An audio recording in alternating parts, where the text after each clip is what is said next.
ह्या वर्सा beach shacks आणि रेस्टॉरंटांक बेगीन सुरवात करपाक परमिशनां मेळिल्ल्यान हरमल, मोर्जे, आशवे, मांद्रे तशेंच केरी आनी तेरेखोल वाठारांत ट्युरिस्टांची बरीच गर्दी जाल्या। जंय गोंयचे लोक वेवसाय करतात तांकां खंय तरी ट्युरिजमाक लागून रोजगार मेळटा। मात तशेंच रस्त्यांचेर बारीक बारीक स्टॉल्स आयिल्ल्यान खंय तरी ट्रॅफिक जॅम जाता। कांय लोक बेजबाबदारपणान वागून गाडयो घेवन दर्यादेगेर वता, जाय तशें वागतात। सरकार आपल्या वतीन ट्युरिजम बऱ्या प्रमाणात हाताळपाचे प्रयत्न करतात, मात पार्किंग हो मुद्दो सतत लोकांक अडचण करता। तशेंच चेंजिंग रूम्स आनी वॉशरूम नाशिल्ल्यान ट्युरिस्टांची गैरसोय जाता, हाची दखल सरकारान घेवंक जाय। तशेंच स्थायीक वेवसायिकांक कांय त्रास जावचो ना हाचेरूय सरकारान लक्ष घालूंक जाय म्हण लोक मागतात। ह्या वर्सा पळय आमकां सगळ्यान बेगीन दिलां हेणें आनी ही 10 वर्सां आदीं जाताली। बाबू आजगांवकर पासून आसतना आमकां हितून ऑगस्ट सप्टेंबरान आमकां लायसनां मेवतालीं। तशीच आतां ह्या ट्युरिजम मिनिस्टरान आमकां येपाट दिल्लीं आसात आनी हेतून आमकां इतलो फायदो आसा की आमकां शेक उबारतना आमकां म्हणत तो 1 म्हयनो वयता सगळें मटेरियल हाडून उबें करपाक हें करपाक तें आमकां करपाक मेवलें। म्हणून ऑक्टोबर नोव्हेंबर येवच्या आदीं आमकां शेक उबें जालें काय ना पयले ट्युरिस्ट पळय येतात ते आमकां तेचो फायदो जाता। आनी दुसरी खबर, जितले आमी बेगीन करता न्हू तितले आमच्या धंद्याचो आमचें स्टँड बरें मेवता आनी जेन्ना आमकां पळय लेट जाता न्हू तितले मदेगात आमकां मागीर आमकां खूब डिफिकल्टी जातात आनी सिजनूय आमचो मागीर तितलो बरो हें जायना कित्याक 1 म्हयनो लागता सारको। आता ह्या वर्सा बेगीन दिल्लेले आसा पूण बिचाचेर कितें परिस्थिती? बिचाचेर कितें आहा तें आतां ह्या वर्सा मातसो पावस सुबेज लागला, नाजाल्यार इतल्यान आमकां दर्या बीच आमकां व्हडलो मेवतलो आसलो। पावस लागल्या प्रमाणे तो बीच मातसो व्हांवन गेला, पूण आतां निकतो बत्ता तो आनीक 15-22 दीस आनी तो सारको फूल येतलो जाग्यार, तेन्ना आमची शेकां आमकां घालपाक मेवतली। पूण थोड्यांक ऑलरेडी मेवल्या घालपाक जागो आसा, थोड्यांक मेवोंक ना पळय तो एक 15-22 दीस वयतले ते हेका आनी पावसूय सुबेज लागता त्या अर्थान मातशें आमकां डिफिकल्ट जाला। आमचो ट्युरिजम मिनिस्टर रमण खंवटे खरेंच ह्या वर्सा तेणें आमचे शेतकारांची बरी तेणें कुयदाद घेतली आनी आमकां बेगींतले बेगीन आमकां लायसनां दिवपाक लायलीं आनी डायरेक्टर पासून आमचो जो बाय आसा तेणेंनी आमकां बरो प्रतिसाद दिला, कोणाकूच तो दवरिना, सगळ्यांक लायसनां क्लियर करपाक तेणें बेगींतले बेगीन तेणें युनिवर्सिटी घेतली म्हणून ताका हांव चड आनी चड देव बरें करूं म्हणटा।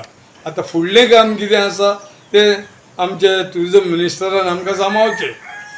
कितलीशीं लायसनां ह्या सायडीन दिता तुमच्या? आमकां केरीन 5 आहात, आरांबोलान 12 आहात आनी मोर्जे 9 आहात, 9-11 दिसता ती। हय, पूण आमकां बरें आहा, मांद्र्यान पासून आमकां तितलें हें ना, पूण आमकां बरी सविस्कर आमकां काम करपाक मेवलां आनी तेका लागून आमी चड आनी चड आमच्या ट्युरिजम मिनिस्टराक देव बरें करूं म्हणटा। सध्या पर्यटन हंगामाला सुरुवात झालेली आहे। मांद्रे मतदारसंघाचा विचार केल्यास मोर्जी, आशवे, मांद्रे, हरमल, केरी, तेरेखोल या गावांना समुद्र किनारपट्टी लाभलेली आहे। त्यामुळे स्थानिक आणि बिगर गोमंतकीय व्यावसायिक पर्यटन हंगामात लहान मोठे व्यवसाय सुरू करतात, त्यामुळे रोजगार उपलब्ध होतात आणि काही रेस्टॉरंट, सॅक्स, हर्स कॉटेजेस, गेस्ट हाऊसमध्येही वेगवेगळ्या प्रकारचे कामगारांना संधी मिळत असते। पर्यटन हंगाम म्हटल्यानंतर जे किनारपट्टीवर सॅक व्यावसायिक आहे, हा सॅक व्यावसायिक केवळ स्थानिक युवकांना प्राधान्य देण्यासाठी सरकारने पर्यटन खात्याअंतर्गत वेगवेगळ्या माध्यमातून परवाने देण्याचं काम सुरू केलेलं आहे। आणि हरमल किनारी भागात जर आपण एक फेरफटका मारला तर मोठ्या प्रमाणात पर्यटक या ठिकाणी केवळ पर्यटन हंगामातच नव्हे तर 365 दिवसही, मग पाऊस असो, उन्हाळा असो, हिवाळा असो, या दिवसात पर्यटक येतात आणि पर्यटनाचा आनंद लुटत असतात। या माध्यमातून सरकारला अर्थात पर्यटन खात्याला करोडो रुपये महसूल मिळत असतो. परंतु हा महसूल मिळत असताना पर्यटन खाते या महसुलातला किती टक्के खर्च साधन सुविधा म्हणा किंवा पर्यटकांच्या ज्या गैरसोयी आहेत त्या गैरसोयी दूर करण्यासाठी प्रयत्न करतात किंवा खर्च करतात, हाही एक संशोधनाचा विषय होऊन बसलेला असतो. किनारी भागात जर फेरफटका मारला तर किनारी भागातील जे मुख्य रस्ते आहेत, अंतर्गत रस्ते आहेत, हे अंतर्गत रस्ते अडवण्याचंही काम काही बिगर गोमंतकीय स्टॉल धारक करत असतात.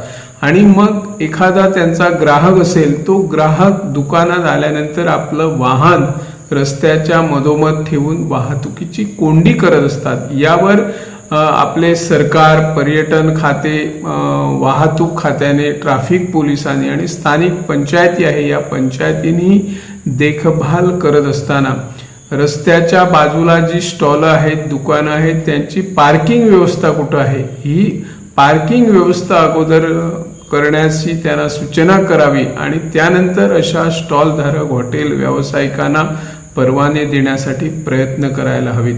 किनारी भागात जर फेरफटका मारला तर पर्यटक मोठ्या प्रमाणात येतात. किनारी भागातील पर्यटन हंगामासाठी कार्यरत असलेले जे सरकार आहेत ते सरकारही वेगवेगळ्या माध्यमातून वेगवेगळ्या योजना तयार करतात. परंतु पार्किंग व्यवस्था, पाण्याची सोय, चेंजिंग रूम, टॉयलेट अशा सुविधा किनारी भागात आहेत कुठं? काही किनारी भागात पर्यटक सफर करत असताना दुचाकी म्हणा, चारचाकी वाहने घेऊनही थेट रेती वाळूत खेळत असल्याचे चित्र आपल्याला दिसत आहे.